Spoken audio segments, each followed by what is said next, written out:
महाराष्ट्र शासन संचालित जिला उद्योग केंद्र चंद्रपुर द्वारा सुशिक्षित बेरोजगार युवाओं को मुख्यमंत्री रोजगार निर्मित कार्यक्रम CMEGP के माध्यम से स्वरोजगार का अवसर। इस कार्यक्रम के तहत राज्य में युवाओं की रचनात्मकता को बढ़ावा और स्वयं रोजगार के लिए अनुकूल वातावरण दिया गया। इसका लाभ लेने आप महाराष्ट्र के निवासी और 18 से 45 वर्ष की आयु के होना चाहिए। अधिक जानकारी के लिए संपर्क करें जिला उद्योग केंद्र चंद्रपुर।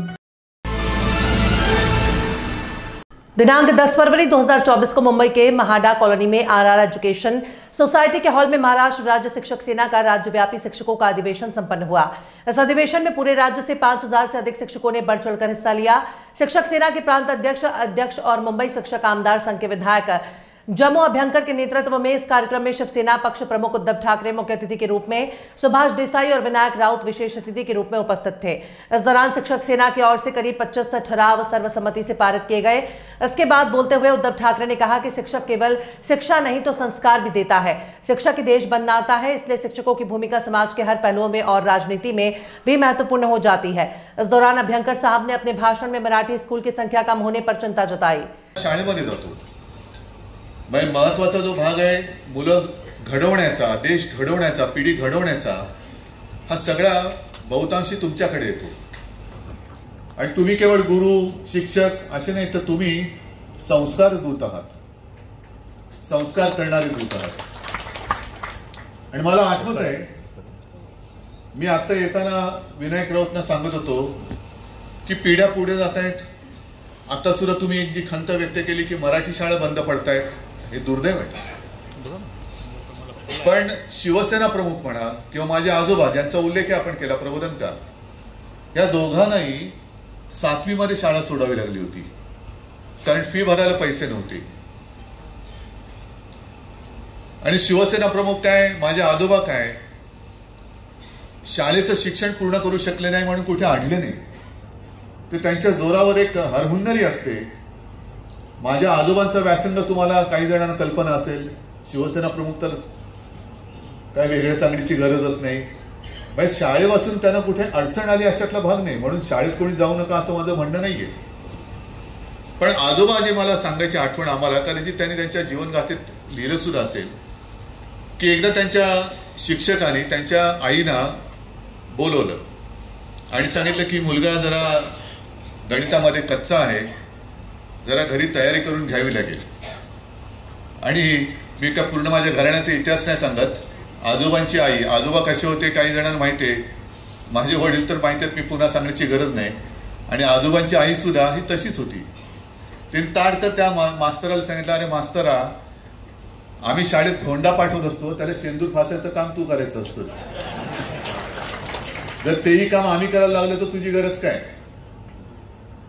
हे याचा अर्थ असा की शाळेमध्ये जी काही मुलं येतात त्यांना घडवण्याचं काम, बिघडवण्याचं काम आम्ही करतो, असं मी नाही म्हणत, काही राजकारणी करत असतील, पण घडवण्याचं काम हे तुम्ही करायचं असतं। त्या वयामध्ये त्याला एक जो काय आकार उकार द्यायचा, हा जर का त्याच्यावरती नीट पैलू पाडले गेले नाहीत तर मग काय देशात अंधाधुंद जी आता चालली तशी अंधाधुंद करायला वेळ नाही लागत, पण शिस्तीमध्ये एक एक पाऊल पुढे टाकायचं। आता शिक्षण क्रमामध्ये आमूलाग्र बदल केला पाहिजे, म्हणजे नेमकं काय केलं पाहिजे, कसं शिकवलं पाहिजे। आता ते शिकवण्यासाठी पहिला तो अभ्यासक्रम ठरवणारा तज्ञ आपल्यामध्ये पाहिजे ना, आणि तो ठरल्यानंतर त्या शिकवणारी माणसं तशी तज्ञ आपल्याला हवीत की नको। पण शिकवणारा माणूस जर का तांदूळ निवडत असेल, निवडणुकीच्या ड्युटीवर तुम्ही लावत असाल, आणखीन काहीतरी करत असेल आणि फावल्या वेळेमध्ये जर का शिक्षक म्हणून जात असेल, तो काय डोंबल्याचा अभ्यासक्रम बदला नाही तर काही बदला, जोपर्यंत तुम्ही शिक्षकांबरोबरची तुमची वागणूक बदलत नाही तोपर्यंत मला नाही वाटत काय बदलू शकत। पण हे घरोघरी फिरले आणि काय दिवे लावले देव जाणे। पण जसं त्यावेळेला मी व्हिडिओ कॉन्फरन्सनी संपूर्ण महाराष्ट्राची यंत्रणा, मग अगदी कलेक्टर असतील, पोलीस अधिकारी असतील, डॉक्टर्स असतील, सरपंच असतील, यांच्याशी संवाद साधला, तसं माझ्या महापालिकेच्या शाळेत, मुंबई महापालिकेच्या शाळेत शाळेतलेच चांगले शिक्षक, कोणत्या विषयाला कोणता शिक्षक चांगला आहे हे त्यांच्यातनंच घेतला आणि त्यालाच सांगितलं की एक स्टुडिओ करून आपण घेतला महापालिकेचा आणि व्हर्च्युअल सिस्टीमने 10वीचे वर्ग आपण शिकवायला सुरुवात केली। आणि ते नुसतं एकतर्फे नाही, ते शिकवत असताना शाळेनुसार विद्यार्थी त्याला प्रश्न पण विचारू शकतात आणि तो शिक्षक त्याच वेळेला त्यांना उत्तर पण देऊ शकतो.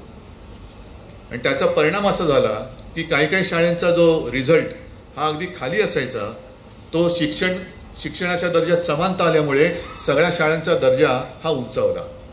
हे केलं ना आपण.